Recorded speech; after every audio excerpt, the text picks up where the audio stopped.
Here's how you can have a plan. All right, so praying for lost people by name. Listen, guys, every person in your church who's a believer should be praying for lost people on a continuous basis. If you looked at the prayer list of most of your people today, most of them would not have a lost person on their prayer list that they're praying for. But here's something. This is easy. I mean, this is, for me, like if I saw Mike on the street and I thought Mike was lost and I wanted to share Christ with Mike, you know what? It takes a little gumption, a little faith for me to walk up and say, hey, Mike, tell me about your spiritual journey. Do you know Jesus? Have you had that takes a little gumption, right? I mean, I got to overcome some fear to be able to do that. Some sweaty palms, some palpitations in my heart. I mean, I got to overcome some stuff to get to that point. What requires none of that is for me to pray for Mike to be saved if I know he's lost. I'm sitting in my home. I'm praying for Mike. I'm talking to God about Mike. I'm not talking to Mike about God just yet. I'm talking to God about him. So every person in your church should be able to pray for lost people.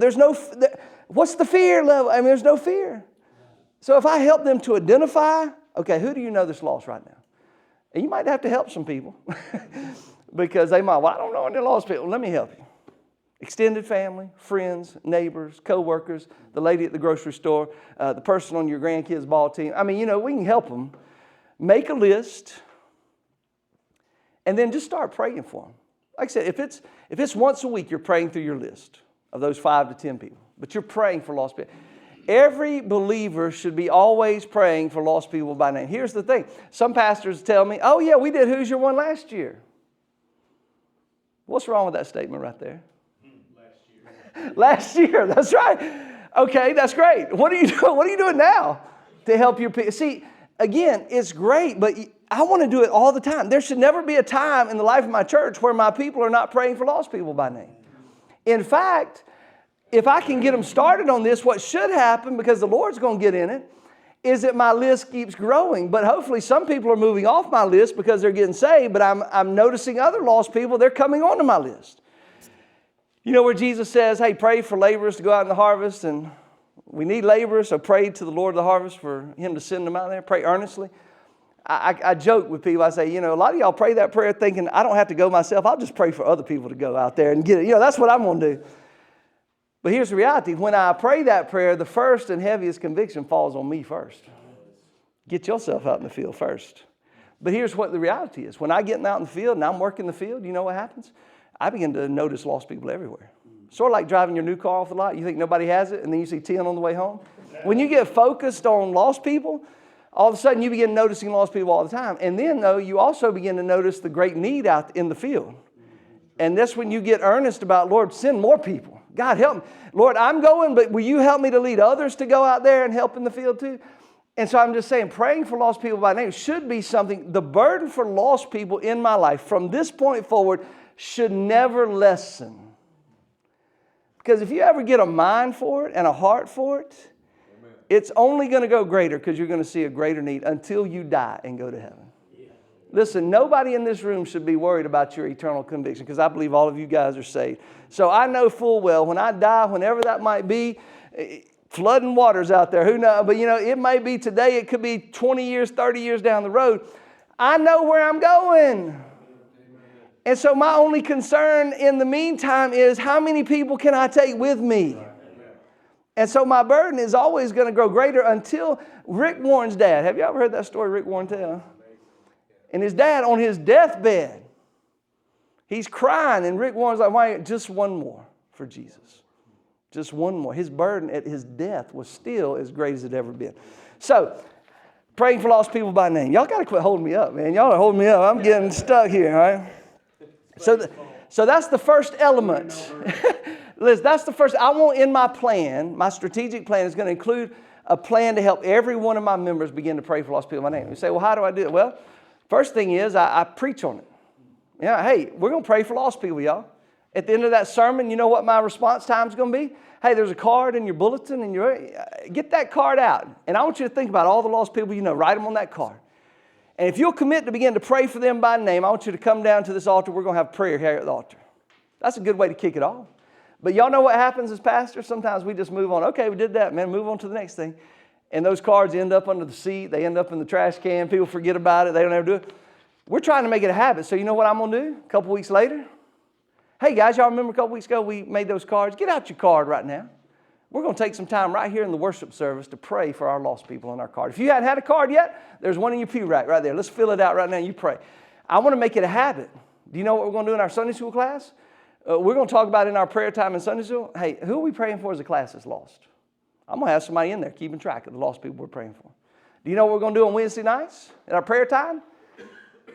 I'm not going to go up there and say, okay, guys, we're not going to pray for sick people anymore or people that are hurting. We're not going to do that anymore. I'm not going to do that because you know what? That'll happen there. That won't go well. But what I am going to say is we want to hear about your requests. But as we're giving our requests, by the time we get to the end of this list, I'd love to have at least 5 people that are lost we're praying for on this list. See, I didn't cut anything out. I just added 2, right? So we're going to work this in so that it becomes a habit for our people. We'll talk some more about that in a minute. All right, number 2, the Sunday morning experience. What are you doing every Sunday morning during your worship time to help people realize their calling to the world outside? Most churches, we do worship, we do announcements, we do the sermon, have certain elements in our service. Do you have an element that's helping prepare your people to leave your building and go into the world as witnesses for the gospel? Here's what I'd say. Every single Sunday morning in your worship time. Because when's the greatest number of people at your church? Sunday morning worship, right? So every single Sunday morning worship service, I want to have something. There's 3 things I want to do every single Sunday morning service, evangelistically related. Number 1, and we'll talk about this in a minute, I want to have a little sticky vision. It's just a little short thing that I say that speaks to our need to reach our community. There's a church in our area, and I'll talk more about this in a minute. It's called 4-478. That's their slogan. So 478 is the area code. So every time they talk about it all the time, 4-478, 4-478. They have T-shirts and sweaties, hoodies, and all this stuff. And it's their message to their people. Hey, guys, everything we do is 4-478. It reminds them. So I want to have something I can say every Sunday to remind my people. Secondly, I want to share the gospel somewhere in my sermon every Sunday morning, right? At the invitation time.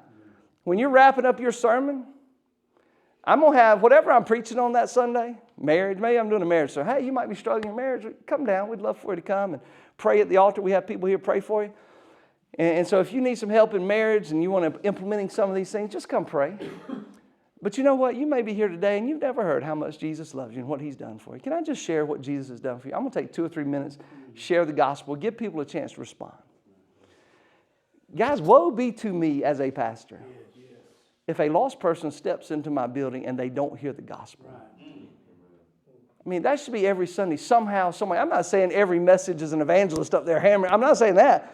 But I'm saying at some point you should be sharing that with people and giving them a chance to respond. The third thing I'm going to do is I'm going to have some little thing. It could be a minute. It could be 2 minutes. It could be 5 minutes sometimes. I'm not saying redo the whole structure of service. I'm just saying add this to it, 1 or 2 minutes. I'm going to have something, a testimony maybe. Maybe it's a testimony you have. Hey, guys, I was down at the gas station this week, and I ran into a guy named Tom, and we had a conversation about Jesus, and I was sharing Jesus with Tom, and man, Tom didn't come to Christ today, but can we just pray for Tom today? I'm just telling you, something like that. But I want in every service something that speaks to the outward focus of who we are as a church. Maybe you had a great youth event and some people got saved the week before. You know what I'm going to do that next Sunday?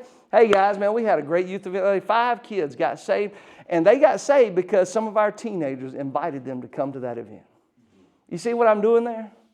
I want to affirm what I want to see replicated. So I'm going to talk about it. And I'm going to have testimonies. And if I hear one of my people, if I hear one of my scared stands invited somebody to church, you know what? I'm going to talk about that.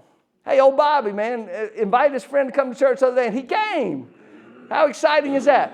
But every Sunday, I want to have something. If I'm having a big event come up, like an outreach event, 3 or 4 or 5 Sundays before that event, you know what my blurb for that Sunday is going to be? Hey, guys, got this huge outreach event coming up in 4 weeks.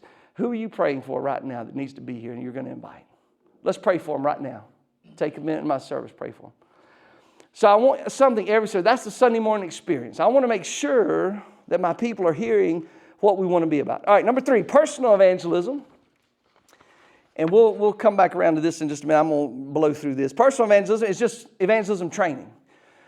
as part of my strategic plan, I want to have 2 or 3 times throughout the year that I'm doing some training. I want to make sure I'm equipping my people ongoing, right? I don't want to just say, hey, y'all go share your faith. Good luck. I don't want to be that person. So I want to provide opportunities for training. It could be a one-time sit-down training that we do a lot of that with no sweat training, where we come in and train your people, your whole church, and do that. But it also could be something you do 4 weeks in a Sunday school class. Hey, we're going to talk about witnessing and reaching people in our Sunday school. It could be that you take a service and you share it with them how to share their personal testimony in a clear and concise way. But 2 or 3 times a year in my plan, I'm going to already have scheduled out. This is what we're doing for training. All right. Number 4 is event evangelism. Okay. Well, that we do want to have some outward events for our church. So anywhere, most of you already have some events that you already do that have the intention of being outwardly focused and wanting to reach lost people. So I do want to have that as part of my plan, because outreach events give my people a chance to invite their friend, invite their person to come and hear the gospel and be at church. So whether it's a fall festival, whether it's a wild game dinner, there was somebody in this area, my brother Wallace in Sharpsburg, First Baptist Sharpsburg. He had a coyote catching event, had 100 and some people there at the coyote catching event, but had an opportunity to share the gospel. I mean, it's just, there's 100 things you can do. But have those, but be intentional about how you're doing them. Listen, people are not going to come to your event just because you put a sign out front and say, hey, we're having a fall festival this week. Now, fall festival they might, because they know you get free candy. But anything else, probably not. But here's the deal. If I mobilize my people, everybody from Gospel Gracie all the way down to Scared Stan, if I help them and I have invite cards and I tell them to pray for and then invite this person, and I get them to be inviting the people they know, we're going to have lost people there. But 2, if that lost person comes to Christ, you know what I'm already going to have? A connection to follow up with that person, because it's somebody's friend, it's somebody's neighbor, it's somebody's coworker. Y'all ever have this problem? You have a big event, people get saved, and then they disappear and you don't know where they went. Anybody ever had that happen? I have. Here's the problem. A lot of times they just showed up. They didn't know anybody. They got saved. The Lord did a work, but then because they didn't have any connection, they just kind of drifted off. If you've got your people inviting their friends and neighbors and coworkers, do you know how much more urgently I'm going to go about it if my friend or neighbor or coworker got saved and follow up? I'm going to be tenacious to want to get them plugged in and growing. Okay, so big events. Number 5 is service evangelism. That's another element. Just having opportunities for your people to serve, whether it be a food kitchen or pregnancy center or some nature, a school. I believe every church should have a school you've adopted that you're just loving on and caring for the administrators and caring for the students and for the teachers, and that you just do stuff with them and build relationships with them. But having your people, get them outside the walls to be able to see, hey, there's opportunities for us to build relationships with the purpose of sharing the gospel. And again, the thing I don't want to do with service evangelism is just keep doing feeding people, but never bringing the gospel into it, right? As one pastor said, I can't remember who said initially, but we're not just trying to make the world a better place to go to hell from. And we want to help them. We want to serve them. We want to meet a need. But we also want to give them the gospel, their greatest need, right? So if you're doing service evangelism, and the other wrong way to do it is just do drive-by evangelism shootings with them, right? Oh, here's your food. Let me tell you about Jesus. You don't really care about them. We don't want to put a notch on our belt. Don't do it that way either. But have places where people can build relationships, get to know people, and then share the gospel. Number 6 is team evangelism. This is your small group strategy. Whatever your small group strategy is, for most probably Sunday school. For some it might be small groups. But whatever your strategy is, team evangelism is, I'm going to have somebody in every class, every group, that their sole responsibility is to help keep the evangelism focus for your group. So it doesn't have to be a super evangelistic person, just somebody willing. But they do a few things. One, when you have your prayer time on Sunday morning, like every group does before their Bible study or whatever, we're going to have a prayer time. Make sure, hey guys, who are we praying for that's lost as a class? And that person's going to keep track of them. And every Sunday, we're going to talk about that. Second thing is, when we have a fellowship, maybe we're just going down to the Western Sizzlin to have supper. You don't even know what the Western Sizzlin is, do you? To have supper. You know what? Hey guys, we've been praying for these 5 or 6 couples. Why don't we invite them to come to eat with us so we can get to know them a little bit? And thirdly, when you have an outreach event for your church, they're your mouthpiece in that Sunday school class. Hey guys, who are we praying for? Who are you going to invite to be with you at the big event coming up? So you've got somebody in every class that's keeping the focus in, hey guys, we're about reaching lost people. It's not just about us, it's about others. And then finally, number 7, making baptism a big deal. Making baptism a big deal. Don't we love baptism? Woohoo! represents life change, right? So we want to make baptism a big deal. Man, don't do it. Don't paste it on the front end of your service before everybody gets in the building. Hey, let's just get that out of the way so we can get to worship. Don't put it on the end of your service where everybody's headed to the buffet. Man, make it a big deal, the actual event. But in addition, maybe a couple of times a year, we're going to have baptism days. That's all we're going to do. We're going to have a couple of baptism Sundays. And all we do that day, we're going to baptize a lot of people. We're going to have testimonies. We're going to preach on baptism. We're going to talk about why it's important. But we're going to have a couple of days scheduled out, but they're going to be strategic. So I'm not just going to throw it up there somewhere random, but I may do it a few weeks after Easter. Because maybe I had some people reach at Easter, or maybe I've had some people been waiting to be baptized. And I'm going to do it then. Maybe I'm going to do it at the end of the summer because we've had VBS and we've had youth camp and we've had some other activities where people could get saved. And we're going to make a big deal about it and really celebrate. You know what happens when you start talking about baptism a lot? People start thinking, man, I wonder if I need to be baptized. And so they start thinking about things and they'll ask you questions and, hey, man, why is this important? And why should I do that? And so it gives you an opportunity to have conversations with people. You know, the other part of making baptism a big deal, have a plan for everybody that you baptize. First part of the plan, one, make sure they're saved, right? That's the big part. I want to make sure they know the Lord, and I want to hear their testimony. Why? Because I want to share their testimony, or I want them to share it. Some people do videos. I don't care how you do it, but I want to share how they got saved. And what if one of my members had a key part to play in them being saved? I'm going to highlight that, man. Brother Mark over here. He's been talking to him for a long time. He's finally stepping forward. He got saved, and now he's standing for to be baptized. So I want to hear their testimony. The second part of that is this, guys. This is important. The second part, once I hear that they're genuinely converted and they know the Lord, I'm going to say, okay, we're going to baptize you on June 5th, whenever that is. Between now and then, and I might even have some cards made up with the blank date. This is your baptism invite. I want you to go and invite everybody you know to be at your baptism. Friends, neighbors, co-workers, everybody. So I'm going to give you a pack of 20 cards here. You go invite everybody you know. Why is that a good idea? Who does that person probably know? A lot of lost people. They're never going to know any more lost people in their life. That's right. So let's say I get saved and I'm going to get baptized. And I work with Jimmy, and I know Jimmy because we've been running and partying together, and I know he's as lost as a goose just like I was just a minute ago. So you know what I'm going to do? Because my pastor said, go invite everybody you know to come to your baptism, I'm going to take that card. Hey, Jimmy, man, this is something special that's happening in my life, and I'd love for you to be a part of it. Now, Jimmy may hate your church. He may hate church in general. He might be an atheist. He might scoff at God and everything about God. But when his friend invites him to come to a special life-changing event, Jimmy may come and show up at church to see you, not because of the preacher, not because of anything, but to see you get baptized. But you know what's going to happen? Well, old Brad, man, this is how he got saved. We're going to baptize him tonight, man, in the name of the Father, Son, and Holy Spirit, buried with Christ, raised to walk in newness of life. Man, you may be here today. And you've never heard how much Jesus loves you. Can I just tell you what Jesus has done for you? And Jimmy's going to be sitting there and Jimmy's going to hear the gospel. Now, whether he responds or not is up to God, but he's going to hear the gospel. And he's seen his friend, life change in his friend's life. So what happens is you have a whole crowd of lost people to share the gospel with at that person's baptism. But you know what it does for me, this new believer? It immediately puts in my heart this idea that this is what I'm supposed to do. Oh, now I'm supposed to help other people come to know Christ? Because most of our people that have been in the pew a while have forgotten that. So I want the new people that I'm seeing saved, I'm going to immediately put into their DNA this idea. Hey guys, you're Christ. Yeah, Dwight?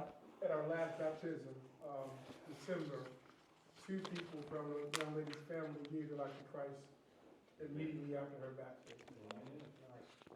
I did this with a church. That's a great testimony. Did this with a church. They told me first guy they baptized after we went through this whole plan. They had cards made. They gave him out to. He had 20 people there for his baptism, just showing up, lost people. I mean, it's just simple, right? That's not rocket science, but it's a simple way to see the gospel go forward and go out. So, all right. So those are the 7 ingredients, and we're going to wrap it up here in just a minute, guys. If y'all give me just a little leeway here. These questions, the rest of the questions right here, these are questions that you want to ask yourself as you develop your plan. Again, remember, hey, make sure everybody hears this. I want to come help you do this for your church, all right? So don't feel like you leave today and say, I got to do all this myself. I want to come help you, meet with some of your key leaders. Let's walk through this together. So, but here's some things to get you going. So what goals could you establish for your church? When you think about evangelism, obviously one of the obvious goals we think about is baptisms. Man, I like goals, y'all. I mean, some people scoff at goals, but goals can be good. I realize they can be overdone. I got that, and that's all you're looking for. And I'm not talking about that. But what if your church had a goal and said, hey, we want to see it. We're believing God is going to help us reach at least 25 people this year and see baptized. Man, people get excited about that. And not that you got to talk about it every single day, but you do want to kind of keep that in front of them. Hey, we're believing God's using, God wants to use you to help us to get there. So have some goals there. But also as a leadership group, you want to have some internal goals. Hey, do we have a point person in every small group that we have? I'd love to have 75% of our people who are actively praying for lost people by name that have responded that they're praying. Just some things like that help keep you on track. So goals can be a good thing. Number 2, what could be your sticky vision? Again, I encourage every church to have a little blurb. I know most churches have mission and vision, and for a lot of churches it's like, yeah, we got it, but nobody knows what it is, and if you asked anybody, they couldn't tell you. Some people have it down. I'm just saying, though, for us in this process, have a few words, something like the 4, 7, 8. It doesn't, obviously you want to craft it to your area, wherever you are. But 4, 7, 8 speaks to people that we're about reaching this area. There was a church in Colorado Springs. This one's a little direct, but it might be too direct for us. But theirs was making it hard to go to hell from Colorado Springs. That's pretty direct. Yeah, we're trying to make it hard to go to hell. But something that you can say all the time on Sunday mornings, Sunday nights, whenever you meet, in your deacons meeting, in your leadership meetings, that something reminds the people constantly. Because again, one of the big things about this is I've got to change people's mindsets, right? Because they've been thinking one way for a long time, that evangelism is not for them. So I've got to do a lot of mind change that the Lord's helping with. But I want to say things and speak things into my people that they can hear and understand. So Stephen, number 3, what could be done to begin to develop the habit in my people of praying for lost people by name? So again, we're beginning to think through the different elements, right? So if I begin to break it down and think through, as a pastor, what can I do to begin to help my people embrace this idea of praying for lost people by name? I mentioned before, one preaching on it's going to go a long way, right? I'm going to preach on it, give them a chance to do the card right there, that they can go ahead and have their card. Now that's one thing, but that can't be the only thing. That's the only thing your people will forget about in a few weeks, right? So another habit is, hey, every Wednesday night in our prayer time, before we get to the end, 5 or 6 people we're praying for that are lost. As you're having outreach events, building up to those outreach events, every Sunday, hey, who are you praying for that's lost that you can invite to be here at that big outreach event? Those are nothing. In my small group, hey guys, who are we praying for that's lost? So every arena that we have in our church, we're talking about praying for these lost people. Does that make sense? See that? So I want to begin to implement those things. So those are some things right there. Number 4, think about what evangelism events will be in my plan. Again, some of us do outreach events. If you do outreach events and there's no lost people there at your outreach events aren't working. Okay, I can't make it any more simple than that. Have you ever showed up to an outreach event and you look around and you're like, oh, I know all these people. Hey, man, they're all here on Sunday morning. We've missed the point of the outreach event if that's the case, right? So 2 things I want to ask myself. What outreach events can I do? Maybe some you've already been doing have been effective. That's great. I want to make that part of my plan. Some of them might not be so effective, so I have to ask myself a question. Either can we become more intentional with this outreach event to make it more effective at getting lost people to hear the gospel? Or, horrors, maybe we don't need to do that anymore and do something that can be more effective. But I want to analyze it, and I want to be strategic again in how I do this, okay? And Easter can be a great outreach event, but you have to be intentional about it. We think Easter is a great outreach event because we have a big crowd. The reason we have big crowds is because your first and third Sunday people and your second and fourth Sunday people all show up on the same day. You see a big crowd, and you're like, well, I'm looking around and I kind of know all these people, man. I don't know what's up, But if you're intentional, you can make it an outreach event because people in the world are already thinking about Easter, something really spiritual. I mean, I know that, So if your people are engaged, anyway, we'll come back. Number 5. We're on the last page. Woohoo! Number 5. What evangelism training can you employ? Okay, as part of my plan, I want to have 2 or 3 opportunities for training. So what can I do? Man, there's hundreds of tools you can use. NAM has some great tools, 3 circles, other things that you can use. We do a no sweat evangelism training. Crew has some great tools I'm sure that you can use. I mean, there's hundreds of tools out there. Figure out what you want to use, though, and begin to train your people to do it. And put it again, I want to be strategic. I'm going to give you an example, okay, in just a minute of what part of a strategic plan will look like altogether. But let me finish up this question list. What would be most impactful for baptism emphasis? So when could I schedule a baptism Sunday? All right, so again, a few weeks after Easter might be a good time. End of the summer might be a good time. We used to do a church-wide picnic, but we did it at a lake at the end of the summer. And we do baptisms in the lake. Man, people love that. It's just an idea. But when do I want to schedule those? And then number 7, I want to think about where can our church serve the community? Again, is there a school nearby that we can begin to adopt to get our small groups to begin to do stuff over there and to begin to make inroads? Is there a feeding center or a clothing shelter that we can go and begin to serve in and minister in? But I want to find ways to get my people out into the world, serving, loving people with the gospel. And then number 8, list ideas for Sunday morning worship emphasis. And here's the deal with that. As you begin to implement the plan, hopefully you'll hear more and more testimonies because more and more of your people, hey, I invited my friend to come to church and they came. Or, man, I had a chance to talk to my friend down at the warehouse today and tell them about Jesus. And so hopefully that will continue to grow and expand. But every Sunday, again, I want to have something in my service that speaks to the hour, folks. And number 9, you want to recruit a point person for every Sunday school class or small group. Hey, I want to get one person. Again, they don't have to be super evangelistic, just willing. Just to be a willing person. You tell them this is what I need you to do in your class. We might have some quarterly meetings or something. We get together and encourage each other and maybe have other things. Okay, so as you answer these 9 questions, what that does, it gets you to a place where I can begin to sculpt and craft my strategic plan. So as I'm answering these questions, then I have everything I need to lay out the plan. And really say, okay, for this year. Now, the other beauty of this is you don't have to start it. You don't have to say, oh, we got to wait till January 1st to start. No, because here's the deal. Southern Baptists are famous for these big emphasis, right? Oh, baptisms are down. Jimmy, what are we going to do? Let's have a big emphasis. And so everybody across the nation, we'll push this emphasis and we'll do it for 6 weeks or 6 months. And we push. But then when the emphasis ends, it's like, okay, we're back to normal. This is not what that is. You don't have to go to your church and say, hey, guys, party, and balloons and everything else. This is more an idea of raising the hood and working under the hood to get your church functioning and moving in the way that it should, all right? So you don't have to have this all bells and whistles, blowout launch. You just begin to implement things along the way. So yeah, I do tell pastors it would be good once you have your plan together, whether it's January 1 or March 1st, or it doesn't matter. You can start anytime. But maybe start with a sermon series. Do 3 weeks on why evangelism is important. And one of those sermons should be praying for lost people by name. And you can start your praying for lost people thing. And so you can kind of kick it on a low-key deal. But then you begin to put these things in place, and then you're just executing the plan along the way, week to week.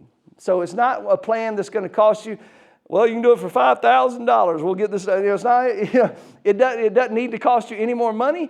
You don't have to have all this pomp and circumstance. Just begin to lay it out and then begin to execute it. Then 2 other things, and then I'm going to finish with an example and I'm done. A dynamic display. Have somewhere in your church, set up a display where people see that and say, oh, we're about reaching the community. And you can get creative with it. I love the ping pong balls. If you're praying for a lost person, put a ping pong ball in. If you share Christ with a lost person, put the ping pong ball in. But something that's changing that people say, you got tracts on that table that people can take tracts with them every week. You got invite cards that people can take that. But that's kind of your hub of activity that keeps it in front of the people. They see it every week. And then the other is just have invite cards. Pastors, I'd encourage you, if you don't have general invite cards just for every Sunday, get some of those. They're fairly cheap. Have them available all the time for your people. And talk about it. Hey, guys, pick up some invite cards on the way home. Invite somebody to come to church. And then for your big events, make some special invite cards. If you're having an Easter service Sunday, and put some Easter cards on. But have those available for people because it makes it easier for your people to invite when they have something to give the person. So just a little thing. Okay, last thing, and then I'm done. So let me give you an example of what this looks like, okay? Because I know you're kind of swimming right now. You're like, oh, well, what are we talking about? Let me just give you a piece of the year, okay? So I'm gonna give you about a 10-week chunk of what this would look like in a year. So let's say we want Easter to be a big outreach event for us. We're going to try to reach a lot of lost people, get a lot of lost people to church so we can share the gospel with them. The Resurrection Sunday, man, we're excited about it. So let's say I think Easter is March 31st this year. All right, so March 31st is Easter. I've got my big event right here on the calendar. So now I'm going to start building around that big event. So 5 weeks before Easter, that's the end of February, whatever, I'm going to mark that as that's going to begin our push for Easter. So February 28th, I don't know what the date really is, but let's just say it's that. That day, I'm going to, in my sermon, in my blurb for that Sunday morning experience, hey guys, Easter's coming up March 31st. We've got 5 weeks between now and Easter. I want you to begin to pray for 5 people or 2 people or whatever. And we're going to, 5 people that you're going to invite to be here on Easter Sunday. In fact, got a card there. Let's fill out that card and put those people down that you want to pray for. And let's begin to pray for them right now. So you know what my blurb is going to be for the 4th week before Easter, 4 weeks out? I'm going to be, hey, let's pray for our people. We're praying for them. You should be getting ready to invite them. Let's start praying. God's going to use you to be an instrument. 3 weeks out, we're praying for them in service again. Hey guys, we got some invite cards for Easter out there. As you go, take a couple of invite cards. Start inviting them now. It's only 3 weeks away. 2 weeks out, we're going to be praying. We're going to be inviting. 1 week out, guys, you only got 1 week left. Easter's next Sunday. We're praying, we're inviting. I want to try to get every single member over those 5 weeks to commit to invite and pray for somebody to be there on Easter Sunday. Because remember Scared staying down here? It's going to take a little prying to get him to even consider it. So I want to keep it in front of him. I want to give him every tool he can have. So those 5 weeks. Now, 10 days before Easter, that Wednesday night, maybe a couple of Wednesday nights before Easter. You know what? Instead of meeting at church today, guys, we're going to meet over here in this neighborhood. We're going to go prayer walk the neighborhood. We're going to invite people to come to Easter Sunday services. And that's going to be part of my strategic plan. So all the build up, I'm going to have all my teams ready, have my welcome team ready, have my worship team ready, have my sermon ready. And then on Sunday morning, Easter Sunday's here. Got a full house. It's not just my people, man. We got a bunch of lost people here. So I'm going to preach the gospel, man. No greater time to preach the gospel than Resurrection Sunday, right? I'm going to share the gospel. I'm going to have everybody, listen, this is just going to be me. I'm going to have everybody fill out a card. Members, guests, everybody, just fill out the card on the information right here. And just hold on to that to the end of the service. I'll tell you what to do with it. I'm going to preach my heart out, share the gospel. And you know what I'm going to do? This is just me now. I'm going to give an invitation to people to respond to the gospel. And I might lead them in a prayer. If you want to accept Christ, we want to pray this prayer. I'm going to invite them to respond to the front. We got some people, this is just the first step. This is not the end all. It's about a relationship with Jesus. And so we want to help you get on board with that relationship. So come down. You know what? A lot of people might not come down that God's working in. So you know what else I'm going to do? Hey, after the invitation part, hey, you might be here today. The Lord might have spoke to your heart about something. You might have prayed that prayer to invite Jesus in your heart, but you didn't come down for whatever reason. Take that card out. Hey, on the back, there's a say, I accepted Jesus Christ, my Savior and Lord. Check that box. Maybe you had a rededication, or maybe you want to talk to somebody about getting baptized. Check that box. And then you know what I'm going to do? Get them turn in all the cards. Members, guests, everybody turn in your cards. And then you know what I'm going to do at the end? Hey, maybe you didn't check the card. Maybe you didn't walk down front. We got some people in the room over here that want to talk to you. If something's happening in your heart and life, man, you can go over here and we've got some people who want to talk to you, encourage you. Why don't I do 3 opportunities? Because you know what every one of those opportunities is? Simply an opportunity to have a conversation with somebody. You don't get saved walking down the aisle. You don't get saved checking a box. You don't get saved walking to a room, but you can open a door for a conversation with somebody. And so I want to give them as many opportunities as I can to do that. Then I've got all these cards. So you know what? Okay, so Easter's not over yet. Week after Easter, you know what I'm going to do? All those guests that came, the ones that didn't make decisions, I'm going to have my life groups, my small groups ready to follow up that next week with them. Already planned out. I'm going to follow up, and our staff or our pastors are going to follow up with all the ones that made decisions that week.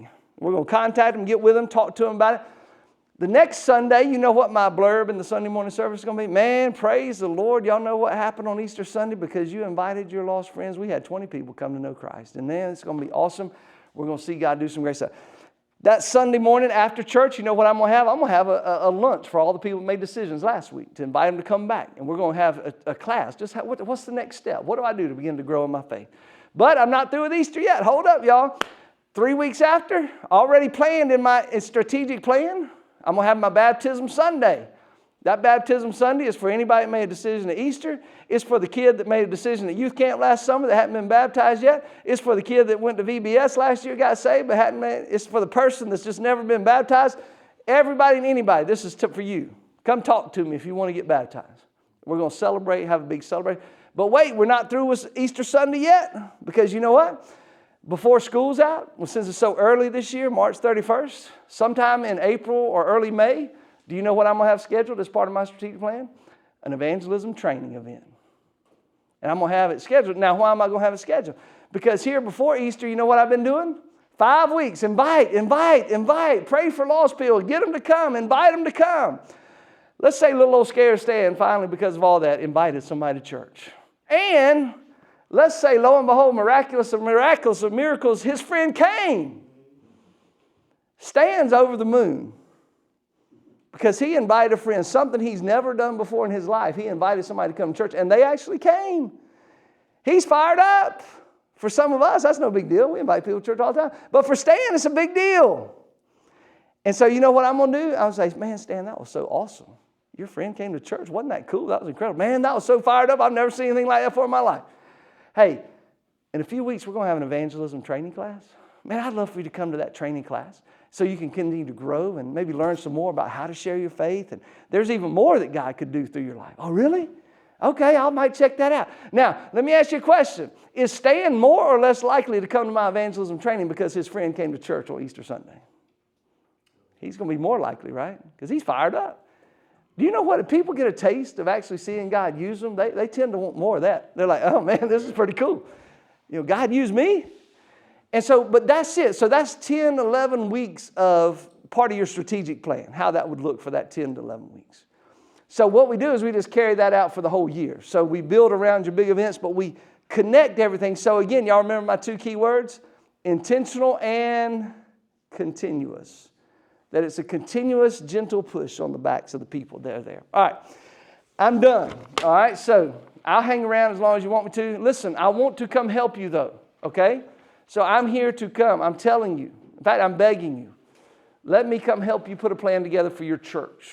And we'd love to do that, all right? So that's my contact information right there on the bottom. And then don't forget, February 25th and 26th is the Evangelism Conference closest to you. It's at First Baptist Conyers, and it's going to be an awesome time. And we're going to give every church a tool, and we're going to talk about it at the Evangelism Conference, that can help jumpstart your church to get on mission and get evangelistical focus. So don't miss that out. You can go to that website and register and see who all is going to be there. Some good people speaking. All right?